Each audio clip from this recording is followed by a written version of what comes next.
শেখ হাসিনার সন্ধান পাওয়া যাচ্ছে না ইন্ডিয়াতে। হায় হায়, কি হলো হঠাৎ করে শোনা যাচ্ছে শেখ হাসিনা ইন্ডিয়াতে নেই। কোথায় গেল শেখ হাসিনা? শেখ হাসিনা ইন্ডিয়াতে নেই, এমনটা গুজব শোনা যাচ্ছে। ইন্ডিয়াতে শেখ হাসিনা কোথাও আত্মগোপন করেছে এমনটাই শোনা যাচ্ছে।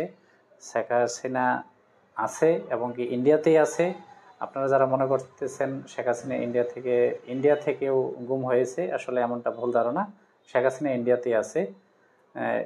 এখান থেকেই হয়তোবা যুক্তরাষ্ট্র অথবা বেনারস যেখানেই বলেন, এখান থেকেই সে পরিকল্পনা করতেছে যে অন্য কোনো রাষ্ট্রে স্থায়ীভাবে অথবা কোথাও গিয়ে সেখানে স্টে করার জন্য তার পরিবারের সাথে যোগাযোগ করেই সে সেটা করতেছে, এমনটা শোনা যাচ্ছে ইন্ডিয়ার বেশ কিছু গণমাধ্যমে। অবশ্যই আপনারা জানতে পারবেন শেখ হাসিনা গন্তব্য কোথায় হয় শেষ পর্যন্ত। একটু ধৈর্য ধরে আপনারা চোখ রাখেন গণমাধ্যমে।